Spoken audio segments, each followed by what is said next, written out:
बिस्मिल्लाहिर्रहमानिर्रहीम। अस्सलाम वालेकुम। आप देख रहे हैं हालात में हूं सईद चौधरी। आज पूरा दिन पंजाब असम्बली में हंगामा होता रहा। को 5-6 घंटे लड़ाई मार कटाई, डिप्टी स्पीकर की पिटाई और फिर उनके बाल खींचे गए। वहाँ फिर पुलिस बुलाना पड़ी, एंटी राइट पुलिस आई, कमांडोज आए। क्या पुलिस के आने की वजह से ये मामला फिर पुरअमन तरीके से इंतखाब जो है हमजा शहबाज का बतौर वज़ीर आला मुमकिन हो सका, या फिर चौधरी परवेज़ इलाही पर जब तशद्दुद किया गया और वो ज़ख्मी हो गए, वो कहते हैं मेरा बाजू टूट गया है, वो बाजू टूटा है या नहीं इस पर भी बात करेंगे। या फिर कुछ और ताकतें थीं जिन्होंने ये मामलात हल करवाए, और क्या न्यूट्रल्स का किरदार था इसमें? ये एक बड़ी खबर है मेरे पास कि अगर न्यूट्रल्स का किरदार था तो पैगाम कैसे आया, किसकी किसके साथ मुलाकात हुई, ये खबर मैं आपको आज दूंगा। और फिर जो तशद्दुद का प्लान था, मंसूबा था, वो कहाँ तैयार किया गया, कौन कौन उसमें मुलव्वस था, और दोस्त मोहम्मद मुजारी जो डिप्टी स्पीकर हैं पंजाब असम्बली के, उन पर तशद्दुद करने वाले लोग कौन थे, और क्या वाक़यतन गुजरात के जो लोग हैं चौधरी परवेज़ इलाही के परवरदा, वो इस सारे मामले में शामिल थे। लेकिन इससे पहले छोटी सी बात हम करेंगे। इस्लामाबाद में आज क्या हुआ? इस्लामाबाद में जो डिप्टी स्पीकर हैं कासिम सूरी साहब, वो कर गए रिज़ाइन, वो चले गए रिज़ाइन करके। और फिर इलेक्शन हुआ, जो पैनल ऑफ चेयरमैन है उसके जो रुकन हैं एयाज सादिक साहब, उन्होंने इलेक्शन करवाया और राजा परवेज़ अशरफ साहब जो हैं वो मुंतखब हो गए जनाब स्पीकर। और फिर उन्होंने एक रूलिंग दी है कि जो कासिम सूरी ने 123 लोगों के इस्तीफ़े मंजूर किए थे, पीटीआई के जो अरकान हैं, वो उन्होंने कहा जनाब वो दोबारा मेरे सामने पेश किए जाएं, मैं देखूंगा। और स्पीकर की जो पुरानी रूलिंग है कि बंदे को खुद सामने पेश होकर स्पीकर के ये बताना पड़ेगा जनाब मुझसे किसी जबर के बगैर ये मैंने इस्तीफ़ा दिया, लिया नहीं गया मुझसे कोई। तो वो कहते हैं जनाब इन सबको बंदों को बुलाऊंगा। 32 अरकान तो पहले ही इनकार कर चुके हैं, 20 मुनहरफीन और 10 दीगर लोग, और बाकी जो 123 हैं, ख्याल ये किया जा रहा है उनमें से भी कुछ लोग जो हैं 15-20 लोग जो हैं वो इधर उधर हो जाएंगे। वो कह देंगे वो या तो तस्दीक करने नहीं आएंगे, या फिर अगर आएंगे तो दूसरा एक अहम मसला जो मैंने विलाग में जिक्र किया था कि जो आइन है उसके तहत ये है कि अपने हाथ से इस्तीफ़ा लिखेगा। वो मैंने जिक्र भी किया था कि इन्होंने तो टाइप करवाए हुए हैं। वो एक जो इनके वज़ीर मुमलिकत बराए इत्तलात थे साबक, उन्होंने नीचे हाथ से भी लिखा हुआ था। लेकिन वो जब तक हाथ से न लिखा हो वो इस्तीफ़ा जो है, यानी अपनी हैंड राइटिंग में अपने दस्तखतों के साथ जो इस्तीफ़ा दिया जाता है, वो इस्तीफ़ा जो है वो कबूल किया जाता है। साइक्लो स्टाइल या ये कंपोज किया हुआ या टाइप किया हुआ इस्तीफ़ा जो है उसकी कोई अहमियत नहीं होती। बहरहाल ये अब देखें आगे क्या होता है। और फिर जो पंजाब असम्बली में रौला पड़ा रहा सारा दिन, इसकी ज़ाहिर है फिर बाज़गश्त वहाँ भी सुनाई दी। वहाँ फिर करारदाद मंजूर की गई मजम्मत की, जो डिप्टी स्पीकर पर तशद्दुद हुआ, जो वोटिंग में डिले हो रही थी, इलेक्शन नहीं हो रहा था, अंदर एक दूसरे के साथ लड़ाई मार कटाई हो रही थी, कपड़े तक फट गए। ये बहरहाल इसमें अगली जो स्टोरी है वो तो हम जिक्र करते ही करते हैं। लेकिन इससे पहले जो वफाकी काबीना का मामला है उसमें पीपल्स पार्टी वाले जो कह रहे हैं कि भाई जरदारी साहब से बात हुई है सहाफ़ियों की, तो उन्होंने ये कहा है कि सरदस्त हम काबीना में शामिल नहीं हो रहे। तो उसकी वजह उन्होंने ये नहीं बताई। उनसे पूछा गया वैसे कि आप ऐसा तो नहीं कि सारा बोझ जो है शहबाज शरीफ के कंधों पर डालना चाह रहे हैं? उनका नहीं, ऐसी बात नहीं है। पहले हम अपने दोस्त जो हैं, जो इत्तेहादी हैं, उनको अकोमोडेट करना चाहते हैं। और फिर बिलावल भुट्टो जरदारी के हवाले से जब उनसे पूछा गया कि क्या वो एक दूसरी जमात के वज़ीर आज़म की काबीना में वो वजारत संभाल सकते हैं, तो वो इसका उन्होंने जवाब नहीं दिया। साफ़ी ने पलट के दोबारा बार बार पूछा उनसे कि इसका जवाब तो दे जाएं, लेकिन इसका जवाब नहीं दिया। चाह रहे हैं कि दोस्तों को पहले अकोमोडेट बड़ा सवाल है। खान साहब को इल्जाम देते थे कि वो ट्रेनिंग नहीं की और प्राइम मिनिस्टर बन गए, तो बिलावल साहब की ट्रेनिंग नहीं कराएंगे मिनिस्टर बना के कोई किसी कलमदान देके? तो दरअसल थोड़ा सा सवाल का जवाब मेरी इतला के मुताबिक पीपल्स पार्टी जो है वो वफाकी कैबिनेट में शामिल होगी, लेकिन वो हो सकता है जब फाइनल हो रही हो, ये आखिरी कह लें अब टच दिया जा रहा हो, उस वक्त ये लोग आए। कोई 3 के करीब इनके वजीर जो हैं वो कैबिनेट में शामिल होंगे। कल मैंने उनका जिक्र भी किया था और मेरी इतला के मुताबिक वो शामिल भी हो रहे हैं। अच्छा, अब आते हैं जनाब पंजाब असम्बली की बात। पंजाब असम्बली के जो डिप्टी स्पीकर हैं सरदार दोस्त मोहम्मद मज़ारी साहब, ये निगरान वज़ीर आज़म पाकिस्तान के थे बल्क शेर मज़ारी, उनके पोते हैं। ये पूरी फैमिली जो है ये सियासी फैमिली है। इनका भी काफ़ी पुराना सियासी किरदार है दोस्त मज़ारी साहब का, और शौकत मज़ारी साहब भी इस फैमिली से हैं, शेरबाज मज़ारी साहब भी इस फैमिली से हैं, और इनके वाला साहब मेजर रिटायर्ड तारक महमूद मज़ारी, ये सारे सियासी फैमिली है। और ज़ाहिर है सियासी जो सूरत हाल है उसको बहुत अच्छी तरह समझने वाले लोग हैं। अच्छा, अब इन पे जो हमलावर हुए हैं लोग, ये लाहौर हाई कोर्ट का हुक्म था कि डिप्टी स्पीकर जो है वो चेयर करेगा। ये ज़ाहिर है पहले दोस्त मोहम्मद मज़ारी और नून लीग वाले हमजा शहबाज गए थे कि इलेक्शन नहीं हो रहे, और इनका वो मुअत्तल कर दिया था, इनका स्पीकर का जो था इख्तियारात, ये स्पीकर साहब ने, चौधरी परवेज़ इलाही साहब ने, वो बहरहाल वो हाई कोर्ट ने बहाल कर दिए। इंटर कोर्ट अपील में जब ये गए हैं तो जो डिवीज़न बेंच था उन्होंने ये फैसला दिया था कि जनाब ये दोस्त मज़ारी साहब ही करेंगे, हेड उसको चेयर करेंगे। और फिर उन्होंने कहा था जो मुबस्सरीन हैं, गैर जानबदार मुबस्सरीन, फाफीन या दीगर गैर मुल्की, उनको भी सहूलत फराहम की जाएगी कि वो इस कार्रवाई को देखें। अब यूं ही वो आए हैं, पहले तो आंखों देखा हाल थोड़ा सा सुन लेना, फिर वो बताता हूँ पीछे साजिश कहाँ तैयार हुई और फिर मामला सेटल कैसे हुआ। ये सेटल वाला बड़ी अहम बड़ी खबर है। और वो बहरहाल वो जनाब वहाँ जब आए हैं, अभी बैठे भी नहीं कुर्सी पे, तो लोटे फेंकने शुरू हो गए, लोटा लोटा के आवाज़ें। और फिर ख़वातीन को इन्होंने आगे किया हुआ था एक प्लानिंग के तहत कि ना कोई मर्द उनको पीछे धक्का दे सकता है, ना पीछे हटा सकता है, ना पुलिस या सिक्योरिटी वाले जो हैं वो उन्हें कुछ कह सकते हैं, वरना एक और नया मसला बन जाता है। वो वहाँ जनाब जब वो आए हैं तो उनको जो तशद्दुद का निशाना बनाने वाले लोग थे 4-5-6, वो बाद में गिरफ्तार भी करवा दिए डिप्टी स्पीकर साहब ने। वो एक तो थे उमर तनवीर भट्ट साहब, ये जनाब रावलपिंडी से इनका ताल्लुक है और पीटीआई के ये एमपी हैं। और फिर नदीम क्रैशी साहब थे, ये भी पीटीआई के हैं और मुल्तान से इनका ताल्लुक है। और फिर जनाब एक शजाहत नवाज साहब हैं, ये गुजरात के हैं, काफ लीग के हैं, चौधरी के बड़े करीब हैं, चौधरी परवेज़ इलाही के। और फिर वासक अब्बासी साहब, ये भी पीटीआई के हैं और रावलपिंडी से इनका ताल्लुक है। ये जो लोग थे 3-4, इन्होंने हमला किया, बाल खींचे, उनके ठुड्डे मारे, और फिर और लोग भी हो गए। यानी मेन किरदार इन लोगों का था। और जब ये ज़ाहिर है फिर वो डिप्टी स्पीकर साहब को सिक्योरिटी वाले बचा के जब ले गए, जो डिप्टी स्पीकर साहब पर तशद्दुद हुआ वो हम आपको दिखा देते हैं। अभी अपनी स्क्रीन पे देख लीजिए कि हुआ क्या वहाँ।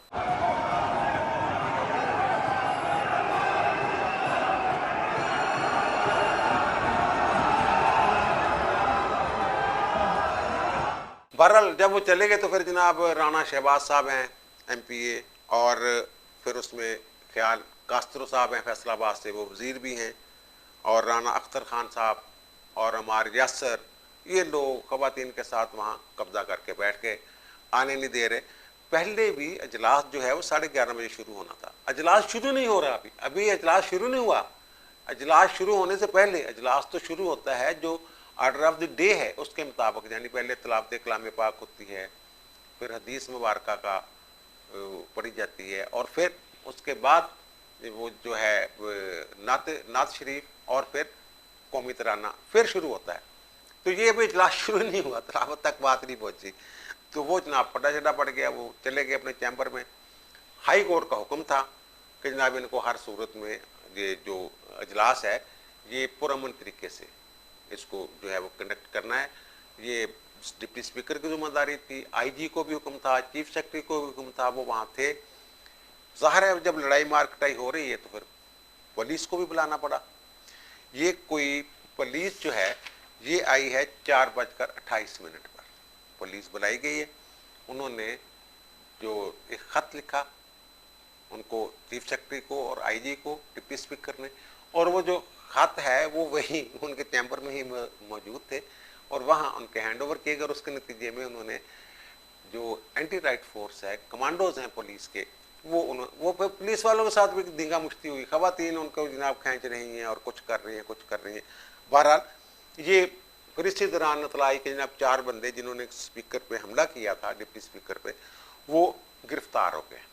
अब चौधरी परवेज इलाही साहब जो हैं वो बार बार ये बात पे जनाब अवेला कर रहे हैं कि पुलिस नहीं आ सकती थी। वो कोई रूल्स ऐसे हैं असेंबली के कि स्पीकर सार्जेंट एट आर्म्स के जरिए तो वो बाहर निकाल सकता है, लेकिन सार्जेंट एट आर्म्स साहब जो हैं वो उस तरीके से कंट्रोल करने में या एक्ट करने में नाकाम रहे कि उनको बचा लिया जाता या लड़ाई खत्म हो जाती। अब उसके बारे में इतला ये है कि चौधरी परवेज इलाही साहब ने अपने 300 बंदे, इतला मुबैना तौर पे 300 बंदे यहाँ पर भर्ती किए हुए हैं और कुछ भर्तियां गैर जरूरी भी हैं। 100 एहलकार जो हैं वो सिक्योरिटी वाले हैं और इनके जो मोहम्मद खान भट्टी सेक्रेटरी साहब हैं उनको भी इन्होंने नवाजा हुआ है। ये कोई नॉन गजेटेड अफसर था जिसे चौधरी परवेज इलाही साहब 22वें ग्रेड तक मुस्तकिल कर दिया उन्होंने। 22वें ग्रेड का अफसर है, चीफ सेक्रेटरी के बराबर उनका अब ओहदा हो गया है।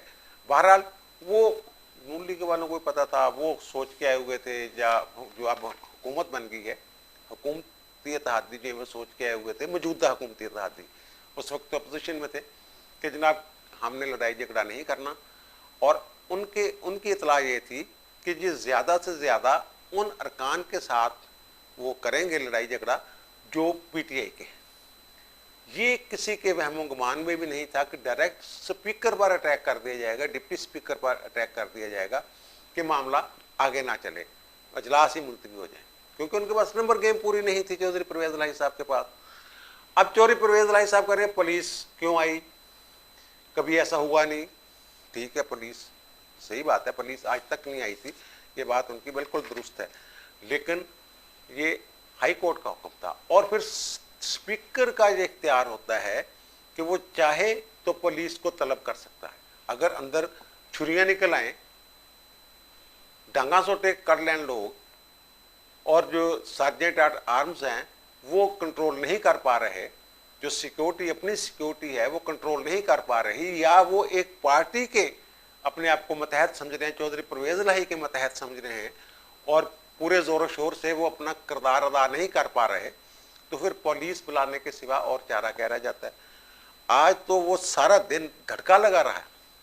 हर बंदे ने ये जिक्र किया है, माजी में 2058 में, सितंबर 2058 मशरकी पाकिस्तान में जब स्पीकर के खिलाफ मोशन पेश हुई, जो स्पीकर थे उस वक्त, के जनाब अनसाउंड माइंड के ना दिमाग जरा ना पूरी तरह काम नहीं करता, तो उनके खिलाफ मोशन पेश होगी। और जो डिप्टी स्पीकर थे शाहद अली साहब, वो उस वक्त चेयर कर रहे थे अजलास को। वहाँ लड़ाई होगी, किसी ने पेपर वेट मारा और उनके सर पे लगा, वो शदीद जख्मी हो गए, खून शून निकल आया, हॉस्पिटल चले गए, 2 दिन बाद अल्लाह को प्यारे हो गए। ये एक बदतरीन, जो हमारी ज़ाहिर पाकिस्तान उस वक्त इकट्ठा ही था, पाकिस्तान की तारीख की बदतरीन मिसालों में से एक मिसाल। आज धड़का लगा हुआ था कि ऐसा ही ना हो जाए, खुदा न खास्ता।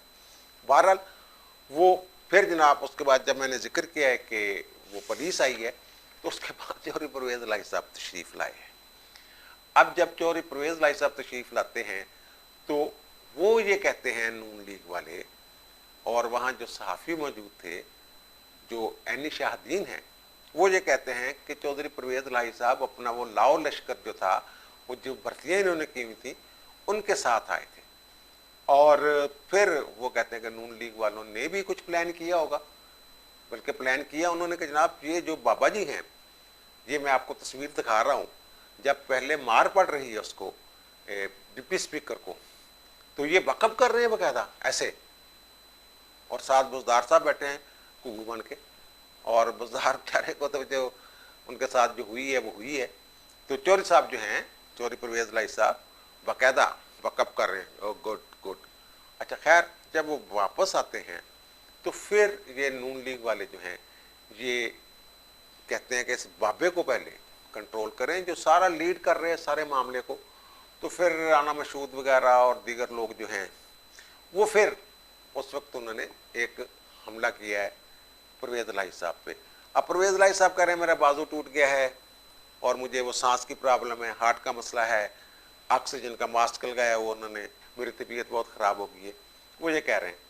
तो वो जिन लोगों ने जिसने वो पिटाई की है ना परवेज लाई साहब की, उससे मेरी बात हुई है, मैं नाम नहीं लूँगा, वो खुद ही ढूंढेंगे प्लीज़। उन्होंने सिर्फ 4 चपेड़ा मारियाँ ने भाजी, ये बाकी सब झूठा, कोई नहीं और कोई, सिर्फ 4 चपेड़ा लगी हैं उन्होंने टोटल। और उन्होंने के 1-2 मेरियाँ सी, 1-2 किसी और दियाँ सी। फिर वो आपे ही बाबा जी गिर गए और फिर वो उनको सारे ले गए उठा के और उनको फिर ज़ाहिर तिब्बी इमदाद दी गई। वो कहते हैं पुलिस आ नहीं सकती थी मेरे ख्याल में, और कानून और आइन के तहत स्पीकर को ये इख्तियार होता है, वो चाहे तो पुलिस अंदर बुला सकती है। और पुलिस ने वो एक क्लियर बना ली, पूरी एक लाइन 3 रो बना ली कि इधर वाले उधर रहें, उधर वाले उधर रहें। अब यहाँ पे जब चौधरी परवेज लाही जख्मी हो जाते हैं और असम्बली से बाहर चले जाते हैं तो यहाँ पे जो न्यूट्रल्स हैं उनका किरदार शुरू होता है। वो कैसे मामले को उन्होंने संभाला और कैसे बहरहाल पुलिस ने मामले को टैकल कर लिया था, लेकिन लड़ाई जो है वो रुक नहीं रही थी। वो जब चौधरी परवेज लाई के साथ शुरू हुआ वो तशद्दुद वाला मामला, तो फिर जैसे कहते नहीं गमसान का रन पड़ गया, तो दोनों तरफ से जनाब वो शुरू हो गए, वो उधर वाले भी और पीटीआई वाले भी, कपड़े चपड़े भी फट गए लोगों के। खवातीन को आगे किया उधर, जैसे मैंने पहले जिक्र किया था कि उनको कहा ना जा सके। बहरहाल वो बाल चाल खींचे, एक दूसरे के ठुड्डे मारे, जो भी एक लड़ाई होती है वो हुई। परवेज लाई सब चल गए बाहर। अच्छा, अब ये प्लान कहाँ तैयार हुआ था? ये जो मेरी इतला है इसमें चौधरी परवेज लाई साहब जो हैं उनका जो किरदार है वो खारिज इम्कान नहीं है। चौधरी परवेज लाही के इल्म में ये सारा कुछ था। ये प्लान जो करने वाले थे ये इसमें परवेज लाही साहब और उनके साहबजादे मुन्नस लाही साहब और राजा बिशारत साहब, ये सुनने में आ रहा है, और फिर मोहम्मद खान भट्टी जो सेक्रेटरी है, ये मैं आपके इल्म में ला रहा हूँ, जो सेक्रेटरी है, जो मुलाजिम है, जो स्पीकर या चेयर जो कर रहा है बंदा, डिप्टी स्पीकर, उसके अहकामात के ताबे है। वो उस प्लानिंग में मोहम्मद खान भट्टी जो है शामिल था। अब उसने भाग जाना है छुट्टी छाटी लेके, अब उसकी वो दाल नहीं गलनी, उसका काम हो गया ख़राब। और महमूद रशीद साहब, और फिर कुछ लोगों का ये कहना है, लेकिन मेरे लिए वो इतला जो है वो अभी मेरी तस्दीक नहीं हो सकी, कि शायद उसमें फवाद सैन, चौधरी फवाद सैन, इस तरह के कुछ लोग जो हैं वो भी उसमें शामिल हैं। चौधरी फवाद का ट्वीट जो है, वो ट्वीट जो है ना, उसने भी एक आग लगाई आज कि जनाब मुल्क जो है वो खाना जंगी की तरफ जा रहा है, और अगर इमरान खान के कंट्रोल से ही बाहर हो जाएगा, किसी को भागने नहीं देंगे। फिर ये जी वो गरीब उन्होंने कि वो चंद इंच दूर रह गया है उससे जनाब जो बदअमनी है वगैरह वगैरह। बहरहाल उस पर भी बड़ी ले दे जो हुई है, लोगों ने बहरहाल उस पर उसको कुछ पसंद नहीं किया उस बात को। तो ये जनाब ये सारी थी सूरत असम्बली की। फिर वोट हो गया। अब वो कह रहे हैं स्पीकर यहाँ खड़े होकर नहीं कर सकता था, और भाई उसकी कुर्सी तोड़ दी, उसके माइक तोड़ दिए। फिर उन्होंने, जो परवेज लाई साहब कह रहे हैं कि स्पीकर जो है वो जो अफसरों वाली गैलरी है वहाँ मेगाफोन के जरिए कैसे कंडक्ट कर सकता है, हम इसको कैसे मानेंगे? भाई भी कानून में लिखा हुआ है, आइन में लिखा हुआ है कि स्पीकर जिस जगह चाहे अजलास बुला सकता है। आपने फ्लैटिस होटल में नहीं बुलाया था अजलास जब वो बीमारी फैली हुई थी, वायरस फैला हुआ था, तो भाई वो सड़क पे भी बुला सकता है। तो बहरहाल उन्होंने वो वहाँ से किया, और 197 वोट लेके जो हमजा शहबाज हैं वो जनाब हो गए हैं मुंतखब वज़ीर आला। और ये 200 का दावा कुछ कर रहा था, परवेज लाई अपने दावे कर रहे थे। तो कल के वीलाग में मैंने ये जिक्र कर दिया था कि 197 लोग हैं उनके पास। वो जो होटल वाली में बात नहीं थी, मुर्गी के बच्चों की तरह परों के नीचे लेके बैठे हुए हमजा साहब, वो सारा मामला। वो जो पुलिस आती है, जो मैंने टाइम अर्ज किया है कि 4:28 पर, उसके बाद फिर न्यूट्रल्स का किरदार शुरू होता है। जब चौधरी परवेज लाई को फेंटा पड़ जाता है तो फिर, अब फेंटा का लफ्ज़ यार मेरा ख्याल मुनासिब नहीं है, बहरहाल मैंने बोल दिया, यानी उनकी जब उन पर तशद्दुद किया जाता है, बुजुर्ग सियासतदान है, उन्होंने अपनी सियासत का वैसे बेड़ा गर्क कर लिया, जो जो कमाया था अब तक उन्होंने वो सारा, वो कहते हैं ना कि औलाद और जो दौलत है, जब फितना होता है, औलाद की मोहब्बत में उन्होंने ये एक बहरहाल फितना को जो भी किया को भी। अच्छा, अब यहाँ जो न्यूट्रल्स का किरदार है, ये क्या कहाँ शुरू होता है? वो भाई जी जब देखा कि हालात तो या कत्लो गारत करी तक पहुँच गए हैं, मामला ख़राब है, कुछ और हैं, तो फिर नून लीग के बड़े को फ़ोन आता है, और फ़ोन ये आता है कि जनाब परवेज़ इलाही साहब के साथ बात हो गई है और आप जाकर परवेज़ इलाही से मिल लें। परवेज़ इलाही साहब की उस वक्त जो बाजू पे पट्टी चिट्टी वो बांधी जा चुकी थी, और फिर जनाब वो वहाँ जाते हैं। कौन जाता है वहाँ पे? तो वह पूछा जाता है कि जनाब क्या बात करें आप? उन्होंने कहा जनाब आप जाएं तो सही। उन्हें बता दिया गया है कि क्या करना है, समझा दिया गया, माफ़ी चाहता हूँ कि उन्हें समझा दिया गया है कि क्या करना है। फिर एक वफद जो है वो जाता है। वो वफद कौन है वो भी मैं बता देता हूँ आपको, कौन लोग जाते हैं और उनको कौन ब्रीफ करता है। वो जनाब मलिक अहमद ख़ान वो जाते हैं, और यूसुफ रज़ा गिलानी साहब के साहबजादे जो हैं सैयद अली हैदर गिलानी साहब, वो जाते हैं, उस वफद में होते हैं।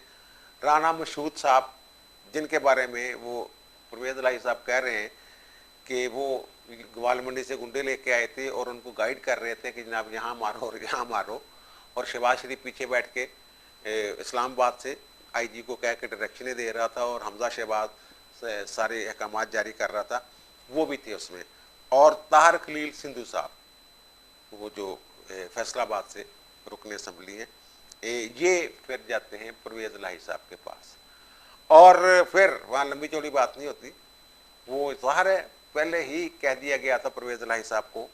तो फिर परवेज़ इलाही साहब ने कहा कि ठीक है आप लोग इजलास कर लें, मैं वाकआउट कर रहा हूँ, हम वाकआउट कर जाएंगे, आप अपना इजलास कर लीजिएगा। सर ये हुआ है जैसे इस्लामाबाद में इन्होंने आइन और कानून की धज्जियाँ उड़ाई थी जब अदम एतमाद वाली वो हो रही थी तहरीक पे वोटिंग, और नए वज़ीर आज़म के इलेक्शन पे तो खैर उस तरह नहीं हुआ, लेकिन वहाँ वो जो धज्जियाँ अड़ाई गई थी वो आपने देखा ही था सबने कि कैसे 12 बजे तक फिर अदालतें खुल गई और पता नहीं क्या क्या हुआ।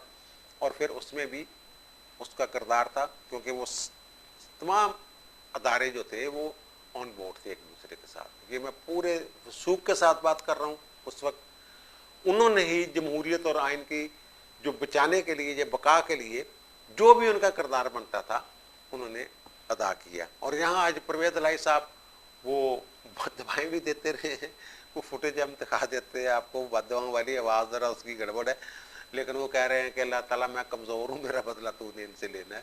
या अल्लाह रब्बे अन्नी मगलूबुन फंतसिर, मैं कमजोर हूँ, तू मेरा बदला ले। तो अदालतों को भी बुरा भला कहते रहे कि मैं कमज़ोर बंदा, मेरी अप्रोच नहीं है। अदालतें उन्हीं के लिए खुलती हैं रात को 1 बजे, जिनकी अप्रोच होती है, मेरी तो अप्रोच ही कोई नहीं।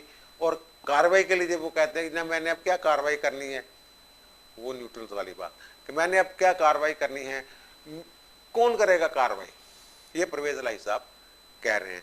बहरहाल इस्लामाबाद में भी जो न्यूट्रल्स थे उन्होंने आइन का साथ दिया, जमहूरियत का साथ दिया, और यहाँ भी उन्होंने आइन और जमहूरियत का साथ दिया। जिन बंदों का नाम मैंने लिया है, मलिक अहमद ख़ान, गिलानी साहब के बेटे सैयद अली हैदर गिलानी, राना मशहूद अहमद ख़ान, ताहिर खलील सिंधु, चौधरी परवेज़ इलाही, ये लोग कभी ना कभी ज़रूर बता देंगे कि उन्हें किसका पैगाम आया था, किसने कहा था परवेज़ इलाही से जाके मिल लें। और फिर परवेज़ इलाही साहब एकदम जो है वो लड़ाई मार कटाई से, ये ना चौधरी साहब के साथ जो हुआ है बदसलूकी हुई है उसका नतीजा है, ना पुलिस आने का नतीजा है। ये हंगामा रही पता नहीं कब तक चलनी थी। अगर ऊपर से हदायत ना आती, हदायत कह लें या जो भी कह लें, मामला सेटल ना करवाया जाता तो ये मामला आगे चलना था। ये उन्हीं की मेहरबानी से ये हुआ है कि हमने चौधरी परवेज इलाही को समझा दिया है या बता दिया है, आप जाके उनसे मिल लें। ये सारा मामला है और असेंबली के बहुत सारे लोगों को इस बात का, में भी वो इसको एक खसास मामला समझते हुए डिस्कस ना करें, लेकिन हुआ ऐसे ही। अब मुझे दीजिए इजाज़त, इंशाल्लाह दोबारा मुलाकात होती है नए भी इलाके के साथ। अल्लाह ताला आप पर, मुझ पर, हम सब पर मेहरबान रहे। अल्लाह हाफ़िज़।